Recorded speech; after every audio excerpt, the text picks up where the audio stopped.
Hello, my name is Jiso and I'm reading Master Dōgen's Shōbōgenzō, and we're on chapter 79, is it? Ango, the retreat, about halfway through.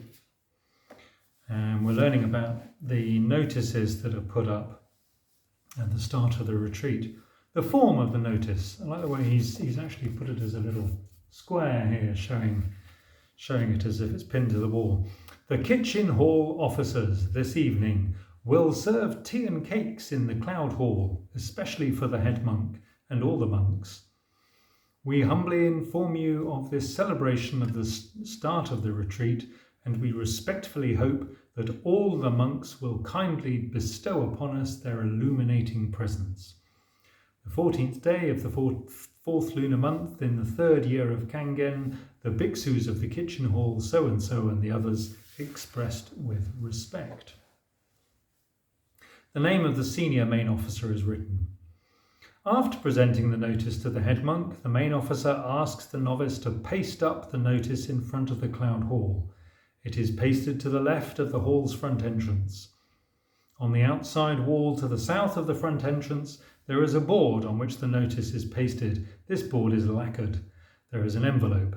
The envelope is aligned with the right edge of the board and fastened with a bamboo peg. So the envelope too is pasted up on one side. This board is made according to a formal method. The writing is in characters about ½ an inch square. They are not written large. The writing on the front of the envelope is as follows. An invitation to the head monk and all the monks, the bhiksus of the kitchen hall, so-and-so and the others, enclosed with respect. After the tea and cakes, the board is put away.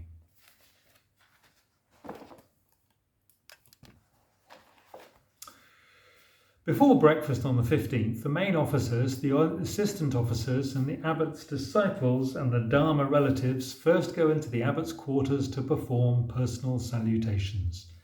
If on the previous day the abbot has waived personal salutations, they should not visit the abbot's quarters at all.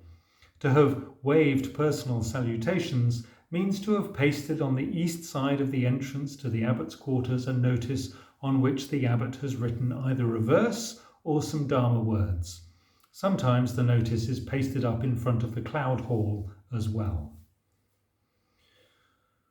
After ascending the seat of formal preaching on the 15th, the abbot comes down from the Dharma seat and stands in front of the steps.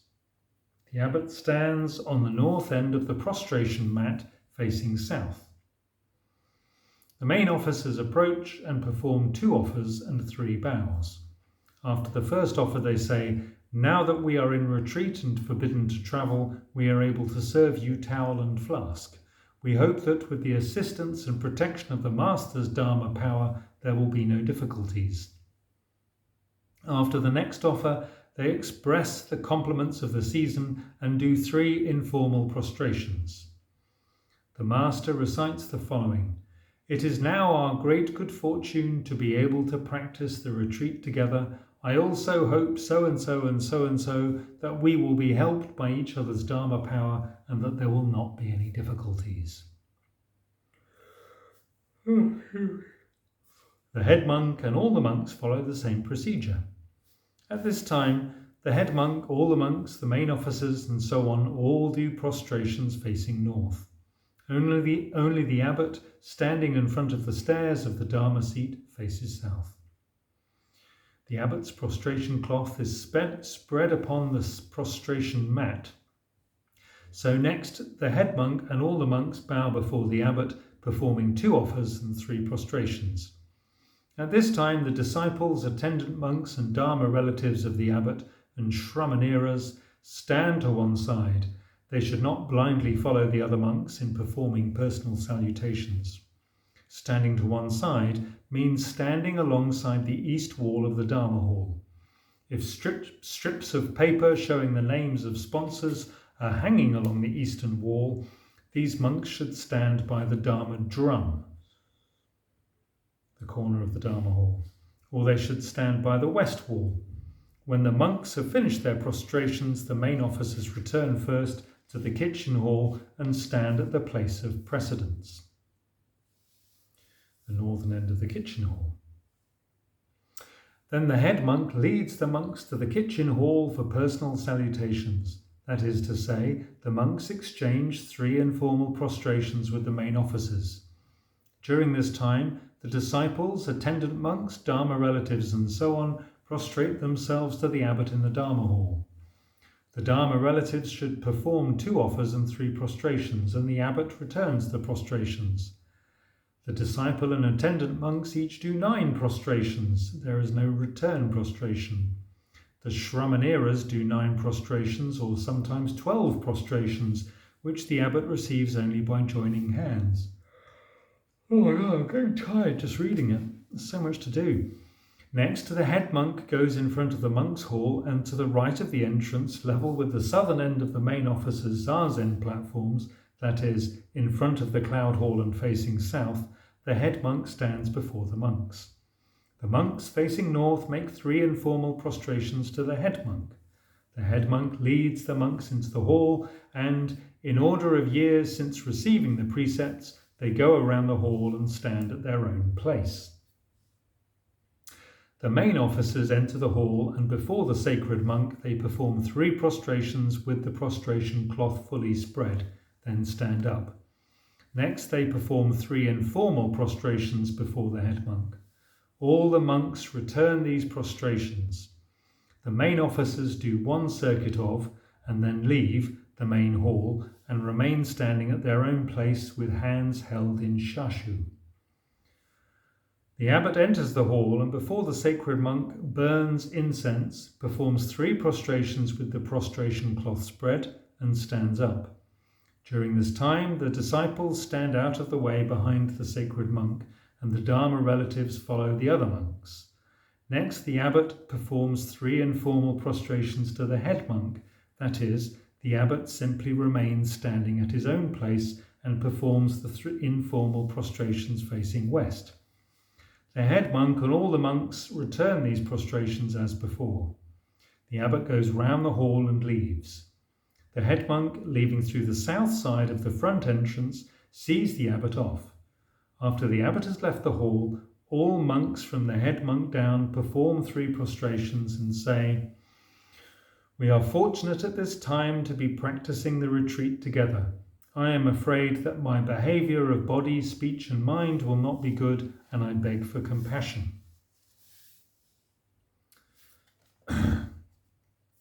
This prostration is 3 prostrations with the prostration cloth spread. After this, the head monk, his assistant, the librarian and other department heads each return to their own quarters. Monks in the common quarters, from the dormitory chief and dormitory head monk down, perform 3 informal prostrations to each other.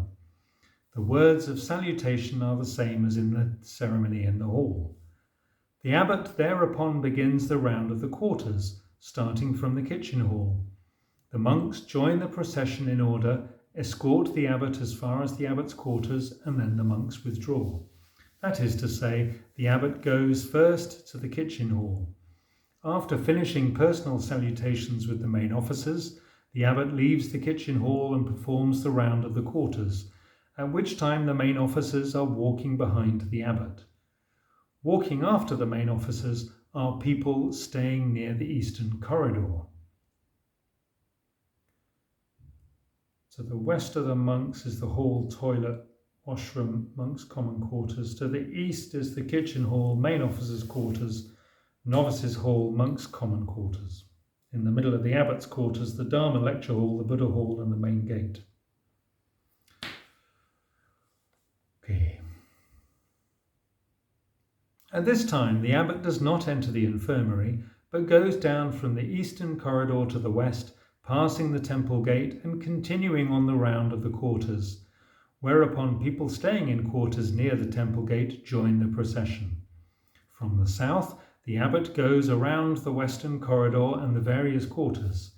At this time, while walking through the west side, the abbot is heading north, and from this time, retired old people, retired officers, retired assistant officers, centenarians, and veteran monks in private quarters as well as the cleaning chief and so on, will have joined the procession. The supervising monk, the head monk, and so on walk behind them. Next in line walk the monks in the common quarters. For the round of the quarters, we join the procession according to the convenience of the location of our quarters. This is called the monk's escort. Thus, ascending the western stairs to the abbot's quarters, the abbot remains on the abbot's balcony at the front of the abbot's quarters and stands facing south with hands in shashu. All the monks, from the main officers down, bow to the abbot with joined hands facing north. The bow should be especially deep. The abbot returns the bow. The monks withdraw. My late master would not lead the monks to the abbot's quarters. When he reached the Dharma hall, he would stand in front of the steps to the Dharma seat facing south with his hands in shashu. The monks would bow with joined hands and withdraw. This is an ancient form. After this, monks perform personal salutations as each pleases. Personal salutations means doing prostrations to each other. For example, people from the same home district, even several tens of them, perhaps in the illuminated hall or perhaps at a convenient place in a corridor, do prostrations to each other and congratulate to each other on sharing the summer retreat. Here too, the words of salutation follow the method used in the hall. There are also personal words received in the present. Sometimes there are masters who have brought their disciples. In this case, the disciples must inevitably do prostrations to their own master, performing 9 prostrations. The Dharma relatives' prostration to the abbot is 2 offers and 3 prostrations, or sometimes they simply do 3 prostrations with the prostration cloth spread. The prostration of any Dharma relatives among the monks should be the same. There are inevitably prostrations to the younger and elder brothers of one's master. All those who sleep next to each other and sit next to each other do prostrations to each other. There are prostrations between all those who are mutually acquainted or who have practiced together in the past. Veterans staying in private quarters and the head monk's assistant, librarian, guest supervisor, bath manager, and so on should visit each other's quarters and perform prostrations of congratulation. Veterans staying in private quarters and the chief officer, the prior, the supervising monk, the chief cook, the work leader, veteran masters, nun masters, lay people of the truth, and so on, also should visit each other's quarters or visit each other's seats to perform prostrations or congratulation.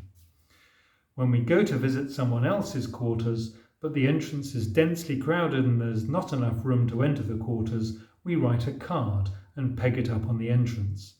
We write the card on white paper 1 inch or so wide and about 2 inches long. The form of the writing is as follows. So-en, Esho and others, prostrations of congratulation. Another form. So-and-so performs a bow of congratulation. Another form. So-and-so, prostrations of congratulation. And another form. So-and-so performs humble prostrations.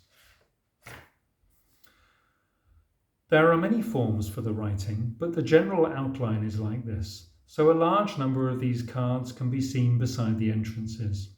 We do not peg them on the left of the entrance, but peg them on the right of the entrance. These cards are taken down after the midday meal by the person in charge of the quarters. On this day, the bamboo blinds of entrances to all halls and quarters, big and small, are left open. There is a custom that the abbot, the kitchen hall officers, and the head monk, one after another, serve tea and cakes. However, on a remote island or deep in the mountains, we should dispense with it. It is simply further instances of prostration. Veteran monks who have retired from a temple and those established as head monks, each in their own quarters, serve tea and cakes, especially for the main officers and assistant officers. Having thus inaugurated the summer retreat, we make effort in pursuit of the truth. Finally. I think he means, the footnote says probably means Zazen itself. Even if we have pursued and realized many practices, if we have never done a summer retreat, we are not descendants of the Buddhist patriarchs, and we are not Buddhist patriarchs. Jetavana Park and Vulture Peak, by virtue of the summer retreat, are totally realized. The practice place of a summer retreat is the mind seal of the Buddhist patriarch and is the existence in the world of all Buddhas.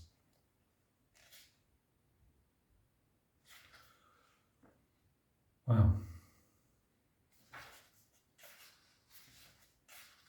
Okay, there's still quite a lot more, so I think we'll leave it there and finish that tomorrow. I'm all for a bit of form in the Zendo, but that's quite a lot to remember. Anyway, thank you for listening. Do take care.